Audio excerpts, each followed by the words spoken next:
in our series Information Overload, and I really, really, really, really thought that we would probably get through this portion of our what we're talking about of listening and how God uses the ear and how it's up to us to listen. I really thought we would get through that till I sat down at the house this morning and started studying, and then it just like I got a whole lot more stuff. So it's just crazy the way things work, but that's what it is.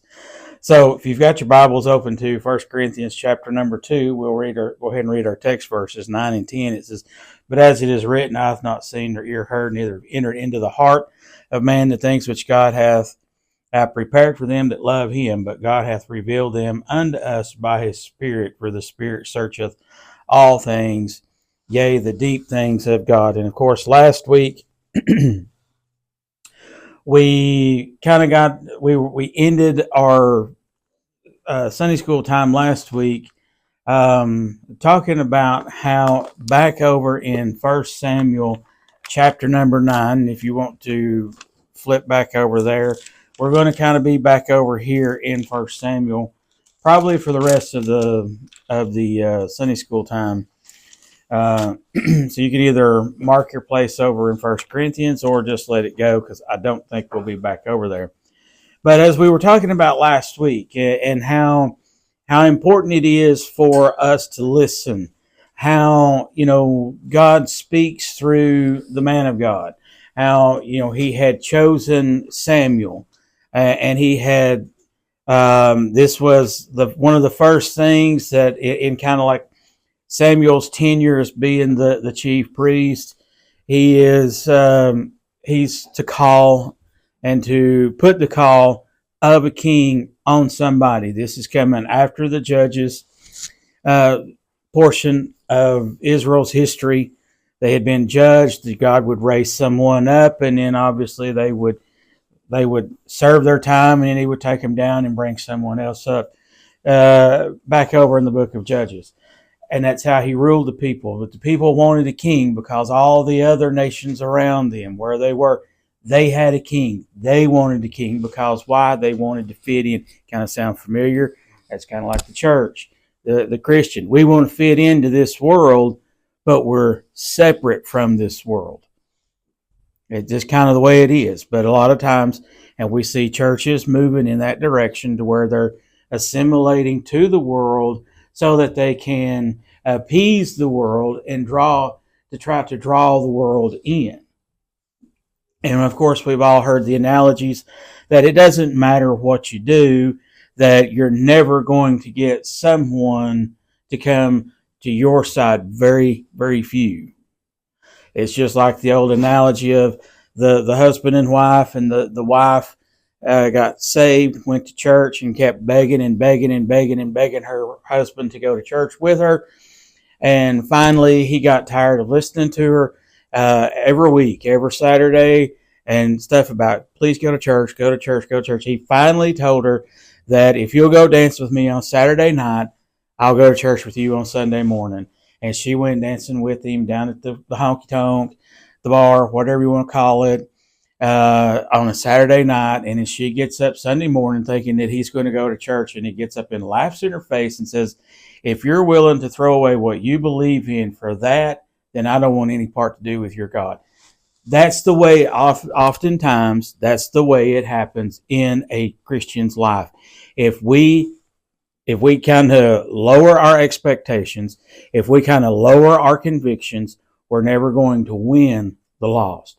We have to stand for something. I mean, and that's just the way it is. So like I said, here it is. Here's King Saul. He's coming in. He's being anointed here in this chapter.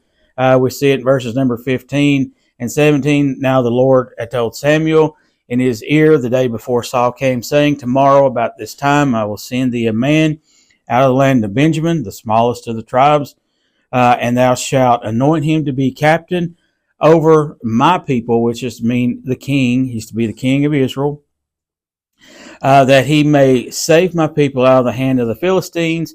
For I have looked upon my people, because their cry is come unto me. And then verse number 17 says, And when Samuel saw Saul, the Lord said unto him, Behold the man whom I spoke of thee, this same shall reign over my people. Now here we see, we kind of drew the correlation last week of how Samuel is an Old Testament representative of the New Testament pastor in the church. It's up to those. That was kind of the responsibility that Samuel had. If you want to try to bring it over into today's church, how Samuel operated. He operated as the mouthpiece, as the one that told the people, "This thus saith the word of the Lord.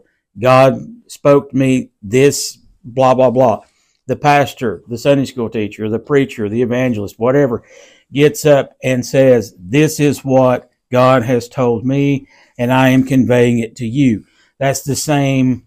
They both kind of hold the same office. So that's kind of who, if you wanted to try to New Testamentize, if that's really even a word, but if not, we're going to go with it. The Old Testament, that's how it would transition into the New Testament. So into how we understand how things work today. Only we don't really do kings and all that stuff here. But the man of God is listening to what God says. He acts upon what God has told him to do. He went through and done exactly what God told him to do. So as we see right now, we're seeing zero fault in Samuel. Samuel's done exactly what he's been told to do. He is living for God, he's following God, and he's listening to God. Now, let's fast forward several successful years later. And if you will, turn over just a few pages to 1 Samuel chapter number 15. 1 Samuel chapter number 15, we want to look at verses 1 through 7. And Samuel also said unto Saul, The Lord sent me to anoint thee to be king over his people, over Israel. Now therefore hearken thou unto the voice of the words of the Lord. Thus saith the Lord of hosts, I remember that which Amalek did to Israel, how he laid wait for him in the day and came up from Egypt. Now go and smite Amalek and utterly destroy all that they have, and spare them not, but slay both man and woman, infant and suckling, ox, sheep, camel, and ass. And Samuel gathered the people together and numbered them in Telaim 200,000 footmen and 10,000 men of Judah. And Saul came to the city of Amalek and laid wait in the valley. And Samuel said unto the Canaanites, Go, depart, get ye down from among the Amalekites, lest I destroy you with them, for ye showed kindness to the children of Israel when they came up out of Egypt. So the Canaanites departed from among the Amalekites, and Saul smote the Amalekites from Havilah until thou comest to Seir or Shur, that is against Egypt. Now, from what we've seen right here in this text that we've looked at, Saul seems to be following what Samuel told him, God told him to tell him, right? You can say that until we get over into verse number 6. Because Saul, he gathered the troops, they went out, they're going ready to prepare for war, and he knows, he's been told by Samuel to utterly destroy the Amalekites. Now, when you hear the word or the term utterly destroy, what's one of the things that should pop into your mind? Anybody? Killed all the animals, killed all the people, destroyed everything. Lay it to waste. There's not to be one living creature left. That is what utterly destroy means. Now, that seems to be a fairly simple instructions to follow, right? But what does it say over here in verse number 6? And it says, Saul And Saul said unto the Kenites, Go, depart, get you down from among the Amalekites. What did he just do? I mean, he's showing kindness to a group of people that were showing kindness to the nation of Israel in a time of distress and a time of need. Doesn't sound too bad, does it? Until you take into account that as these secondary nation was coming out from among the ones that Saul has been sent to utterly destroy, what would you do if you was an Amalekite? And you knew you were going to die. What would you do? Pretend like you were the other group. What should Saul have done in this instance? Instead, he's trying to show peace. He's trying to show a compassion. He's trying to return a favor to someone. And what happens is that some of the enemy that he was sent to destroy was able to sneak out and get away from the judgment of God. Unfortunately, I think a lot of times that's exactly what the church is doing when it comes to a lot of the friendships that we have with the world, how we're trying to muddy the water. We're allowing people to come in, and we kind of discussed this a little bit last night on our Beyond the Pulpit series. What happens a lot of times is that we get people coming in, they get worked up in a little bit of emotion, and they have a false salvation experience, and then they proceed to live their life as if they're going to wind up getting a chance to go to heaven without ever having truly accepted Jesus Christ to be Lord and Savior of your life. And therefore, one day, they're going to wake up in hell if they die before Christ comes back. That's what happened here.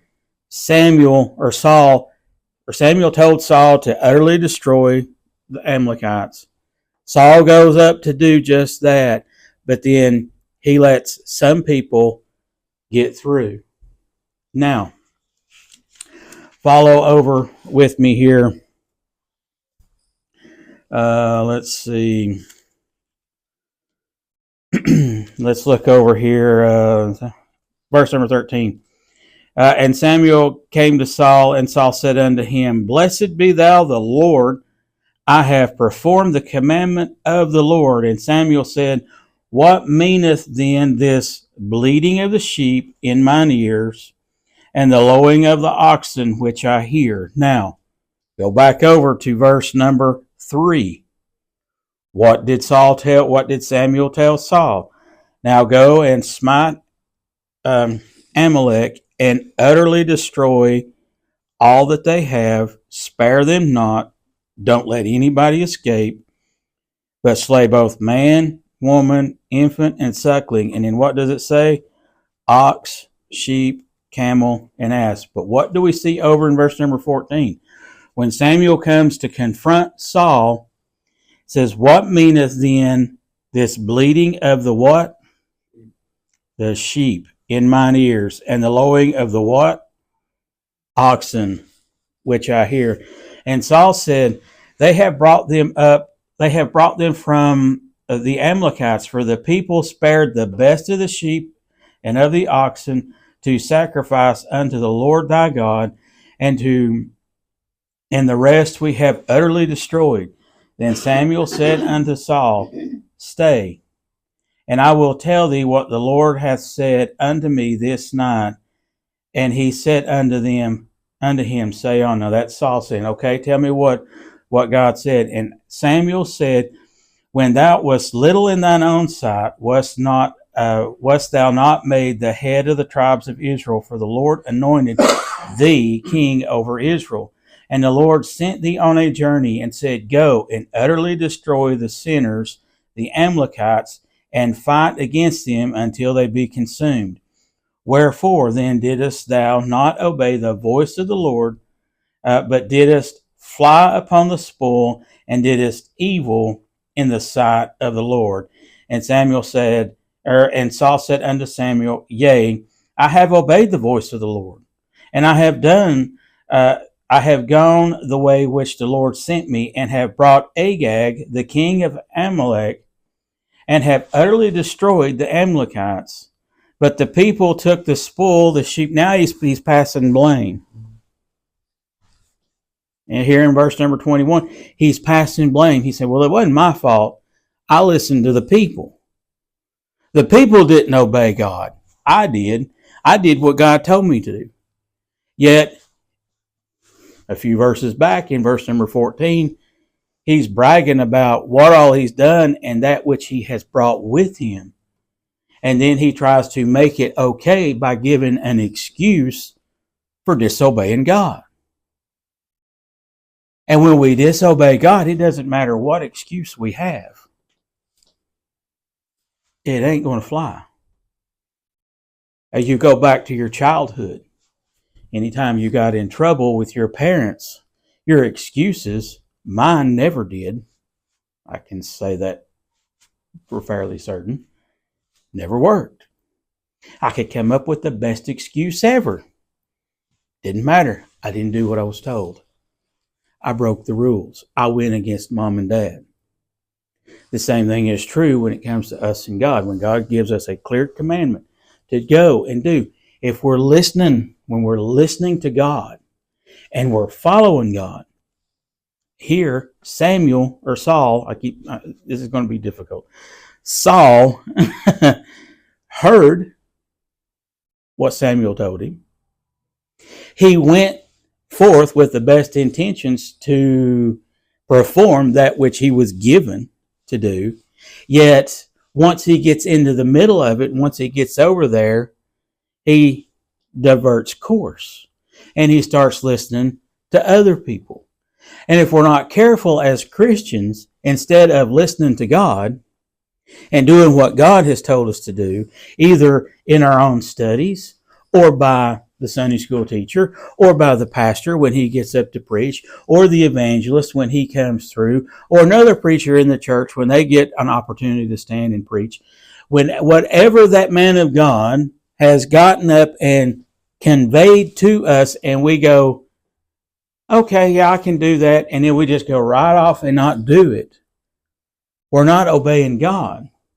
But then we want to get mad at God when he brings the judgment against us for not doing what he told us to do. I've given this example hundreds of times, and I'm still going to go ahead and give it because I think it fits and I think it's very pertinent. When years ago, me and Lori first got married, we tithed. I had my mom look at me and tell me, I don't know how you're making it. This is probably new. I don't think I've ever said this. But she's told me, I don't understand. I don't see how you two are making it. We were making it because we was doing what God told us to do. A few years down the road, we kind of just started easing up, and then we quit paying our tithes. We wound up losing almost everything we had. Couldn't keep tires on a vehicle. Couldn't keep a vehicle out of the shop. Driving one that's leaking oil constantly. All these different things. Is that because we were doing what we were supposed to? No. The reason we were having all the problems in our life at that time was because we were going against what God had commanded us to do. We knew we should pay our tithes, and we quit doing it. And we started doing our own thing. We were still coming to church. We were still just as faithful as we are today. And all this, that, and other. We were active. We were doing stuff. I was teaching Sunday school class.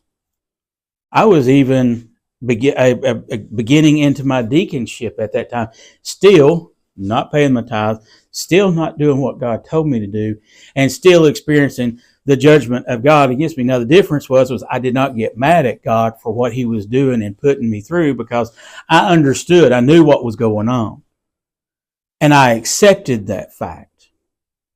Now, if you're wanting to know, what do I need to do to be able to better myself? I'm going to say, start doing what God's told you to do. You need to start paying your tithes to the church, giving back to God what is his. Why? Because if you don't, He's going to take it some other way, through some other avenue. And if you get mad because he's doing that, because you can't keep your car on the road, or you can't do whatever, that's no fault but yours. You had the opportunity to have the favor of God on you. The Bible tells us that if we do what God has commanded us to do, He would open up the storehouse of blessings and rain it down on us. If we're willing to do what He has told us and commanded us to do. And it all comes back to listening. When we listen to God and we do what God has told us to do, He is faithful and just, and He has told us in His Word, in this Bible, that He will open up the storehouse of blessings and give us that which we need to be. And it may not be what we want, but He will give us what we need to meet our obligations. It's whether or not you have the faith and trust to give God 1/10. You make $1,000 a week, that's $100. Should go in the offering plate every Sunday. Simple math. By doing that, you'll get the favor of God. You can gain the favor of God in your life, and He will bless you for that. You go against Him, and He's going to bring judgment against you. Like I said, I am a perfect, shining example of that. I do not suggest or do not encourage anyone to put themselves through what I foolishly decided to put my family through for so many years. I would not suggest that or encourage that one bit. But that being said, when we're looking back here at Saul, the important thing to remember is is the fact that he did not. It didn't matter the excuse that he gave Samuel. None of that mattered. But when you look down in verses number 22 and 23, I know it's almost there. And Samuel said, "Hath the Lord as great delight in burnt offerings and sacrifices as in obeying the voice of the Lord? Behold," how many ever heard this? "To obey is better than sacrifice, and to hearken than the fat of rams. For rebellion is as the sin of witchcraft, and stubbornness is as iniquity and idolatry. Because thou hast rejected the word of the Lord, He hath also rejected thee to be king," for being king. So God, from this point on, and we all know the story of how everything played out. After this, Samuel is sent to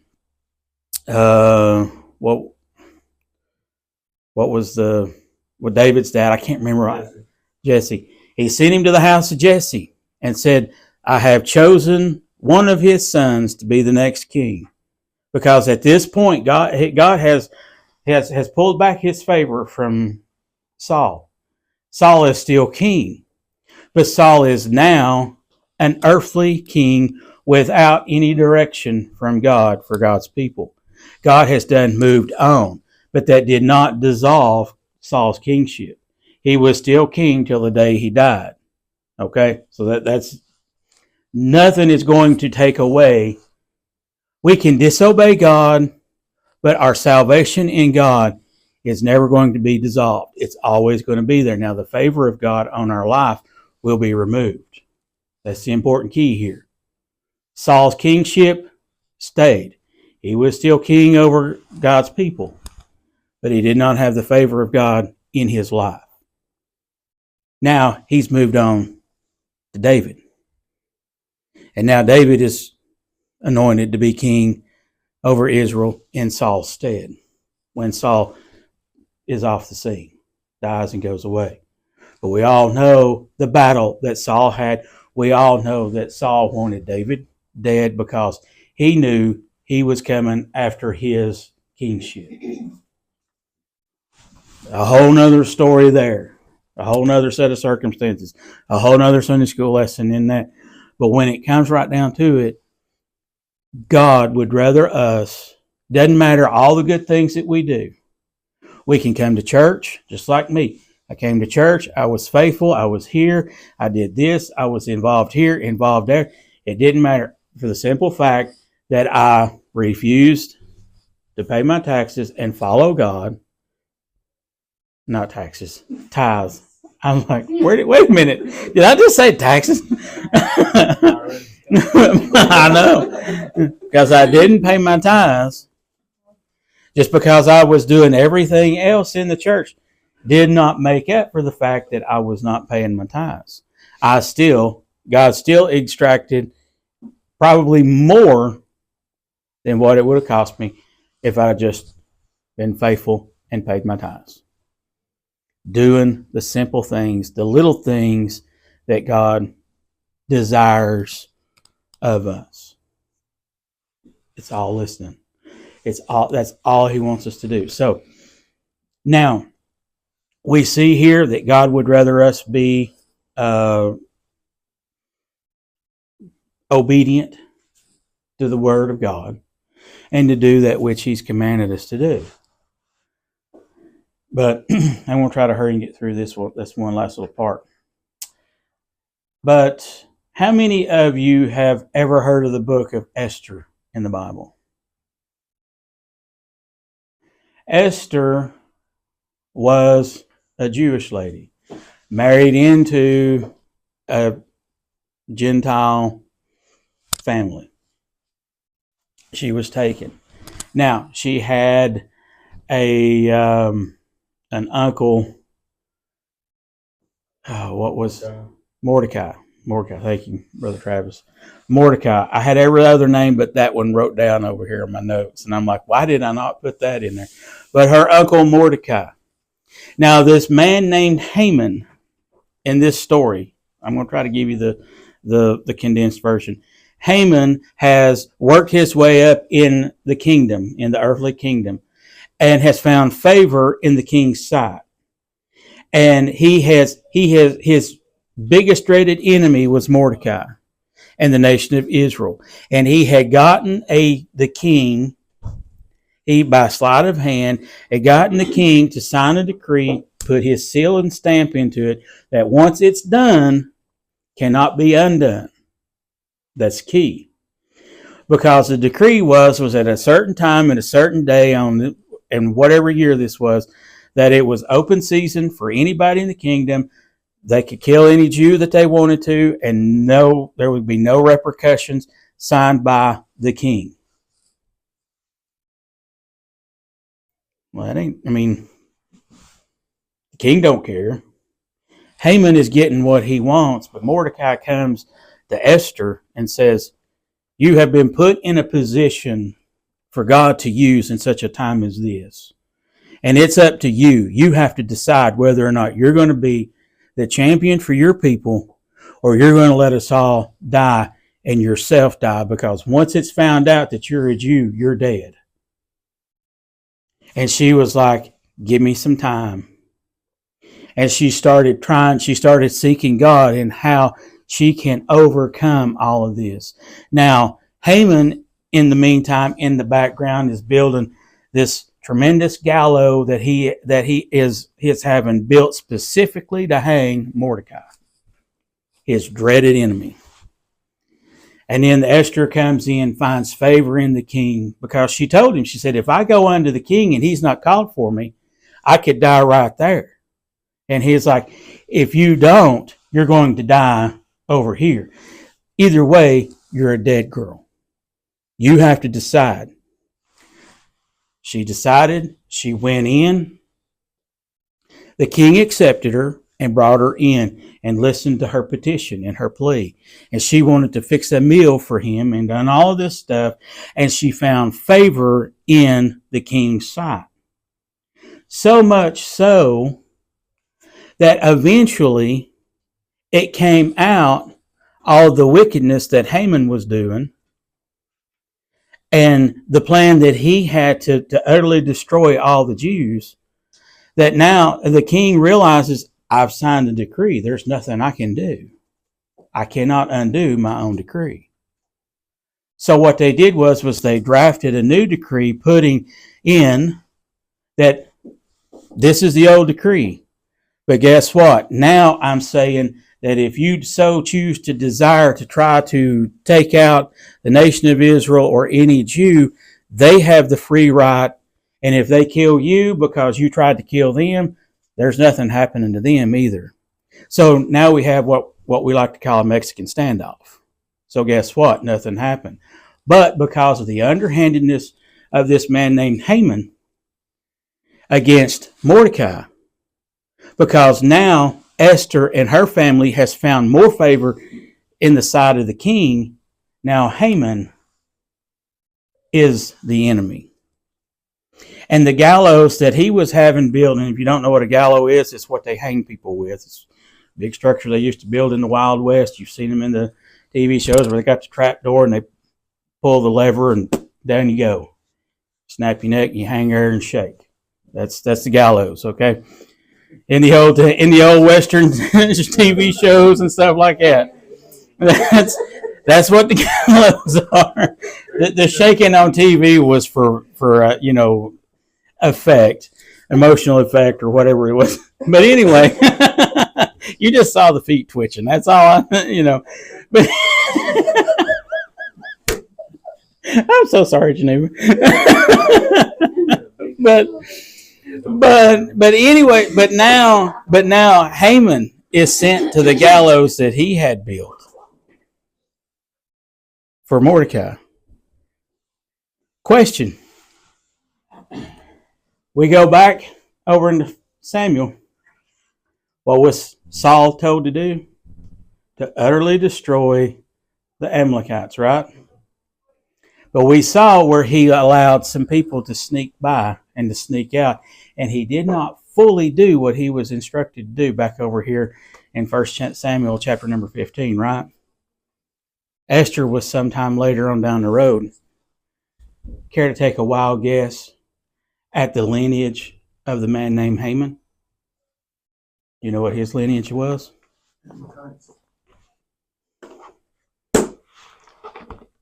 It's important that we listen. It's important that we follow the instruction God gives us, because we never know what's going to happen. Had Saul not allowed some Amalekites to slip through the cracks and to get out, guess who would have never been here? Haman. Guess who would have never had the threat against them in their life over in the book of Esther? It would have been the nation of Israel, Mordecai, and Queen Esther herself. It's important when it comes to following what God says. When He gives you a task to do, do it. That's the only encouragement I can give you. Because you never know what is going to be in the balance later on. Saul didn't realize that there was going to be a man in the future by the name of Haman that had it decreed that the nation of Israel was to be wiped off the face of the earth. His people, because of a lack of judgment and not caring, and allowed some Amalekites to escape. Years later. That's why God gave the instructions to Saul back over in Samuel to utterly destroy them. Because God knew what was coming. God knew what was going to happen later on. It's important, folks. It's important to listen. It's important to follow the instructions that God gives us. You are free